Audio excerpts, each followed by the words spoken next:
ഫ്രാൻസിലെ അതിപ്രശസ്തമായ കൃഷ്ണ ബലരാമ ക്ഷേത്രം അരനൂറ്റാണ്ട് പിന്നീട് വൻ ആഘോഷത്തിലാണ്. ഇന്ത്യക്ക് പുറത്ത് യൂറോപ്പിൽ അരനൂറ്റാണ്ട് തികയുന്ന ഹിന്ദു ക്ഷേത്രം.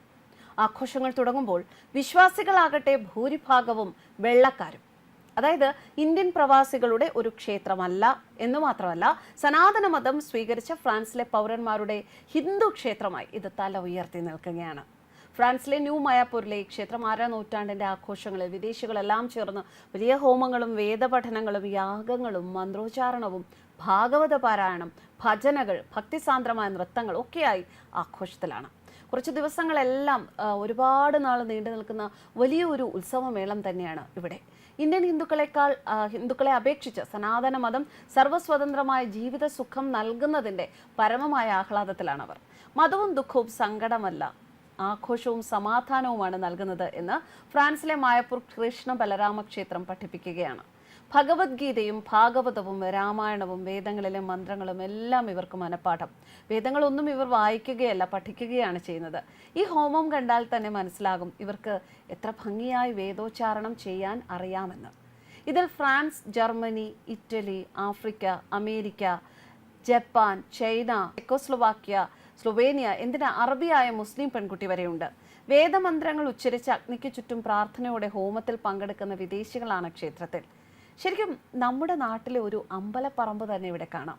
ഫ്രഞ്ചുകാരായ കൈനോട്ടക്കാരും കുപ്പിവളയും മാലയും, വിദേശികളായ സ്ത്രീകൾ, കയ്യിൽ മൈലാഞ്ചി ഇട്ട് കൊടുക്കുന്ന പെൺകുട്ടികൾ, തിളച്ച എണ്ണയിൽ സമോസ വറുത്ത് നിൽക്കുന്ന ചെക്ക് റിപ്പബ്ലിക് സുന്ദരി, കാളവണ്ടി ഓടിക്കുന്ന ഒരു ഭക്തൻ, കാളവണ്ടിയുടെ പിറകിൽ സഞ്ചരിക്കുന്ന ഫ്രഞ്ച് കുട്ടികൾ, ഇന്ത്യൻ വസ്ത്രങ്ങൾ വിൽക്കുന്ന കൊച്ചു കൊച്ചു കടകൾ, എല്ലാം കൂടെ ശരിക്കും ഒരു ചെറിയ ഇന്ത്യൻ ഗ്രാമം പറിച്ചു വെച്ചിരിക്കുകയാണ് ഇവിടെ ഈ ദൃശ്യങ്ങളിലൂടെ.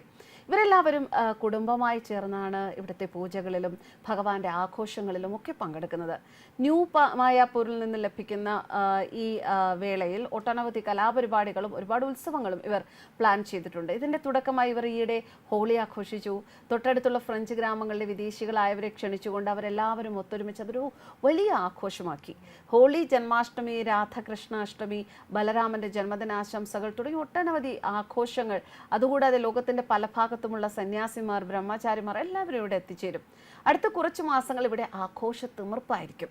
ആഘോഷങ്ങളിൽ ഇവർ ഭഗവാന് 108 പദാർത്ഥങ്ങളാണ് നിവേദിക്കുന്നത്. അതിൽ വെജിറ്റേറിയൻ ആയിട്ടുള്ള കേക്കുകളുണ്ട്, പിസ്സയുണ്ട്, പാസ്ത ഉണ്ട്, ലസാനി ഒക്കെ ഉണ്ട്.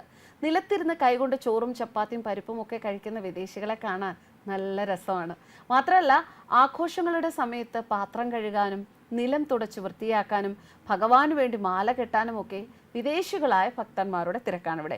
ചെറിയ കുട്ടികൾ മുതൽ പ്രായമായവർ വരെ ഭഗവാനായി സേവ ചെയ്യാൻ വളരെ സന്തോഷത്തോടെ മുന്നോട്ട് വരുന്നു. വിദേശികളെല്ലാം ചേർന്ന് വലിയ ഹോമങ്ങളും വേദപഠനങ്ങളും യാഗങ്ങളും മന്ത്രോച്ചാരണവും ഭാഗവത പാരായണം, ഭജനകൾ, ഭക്തിസാന്ദ്രമായ നൃത്തങ്ങൾ ഒക്കെ വലിയൊരു ആഘോഷം തന്നെയാണ് ഇവിടെ നടക്കുന്നത്. കുറച്ച് ദിവസങ്ങൾ ഒരു വലിയൊരു ഉത്സവമേളം തന്നെ ഇവർ ഇവിടെ ഒരുക്കും. സനാതന ധർമ്മം ത്യജിച്ച് പാശ്ചാത്യ സംസ്കാരം അനുകരിച്ച് ക്ലബ്ബുകളിലും ഡിസ്കോ ക്ലബ്ബുകളിലും ഒക്കെ പോകുന്നത് വളരെയധികം മോഡേണായി കാണുമ്പോൾ, ശരീരം കാണിക്കുന്ന വസ്ത്രങ്ങൾ ഉപയോഗിക്കുന്നത് പരിഷ്കാരമായി വിശ്വസിക്കുമ്പോൾ, ഇവിടെയുള്ള വിദേശികൾ സാരിയും ധാവണിയും പാദസരവും മുല്ലപ്പൂവും ഒക്കെ അണിഞ്ഞ് തനി നാടൻ ഇന്ത്യൻ പെൺകുട്ടികളെ പോലെ നടക്കുന്നു. പുരുഷന്മാർ പൂണൂൽ ധരിച്ച് തലമുണ്ടനം ചെയ്ത് കുടുംബം വെച്ച് കൗബീനം ധരിച്ച് മുണ്ടുടുത്ത് ശരിക്കും ശ്രീകൃഷ്ണ ഭഗവാന്റെ ആ ഒരു ശൈലി പിന്തുടർന്ന് തനി ഗ്രാമീണരായി ജീവിക്കുന്നു.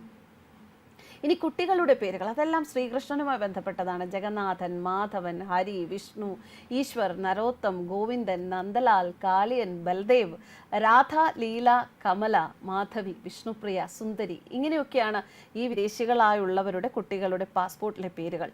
കുട്ടികൾ കളിക്കുന്നത് രാമന്റെയും സീതയുടെയും ശ്രീകൃഷ്ണന്റെയും ഒക്കെ പാവകൾ കൊണ്ട്, വായിക്കുന്നത് രാമായണവും ശ്രീകൃഷ്ണന്റെയും കഥകളുള്ള കോമിക്സ്.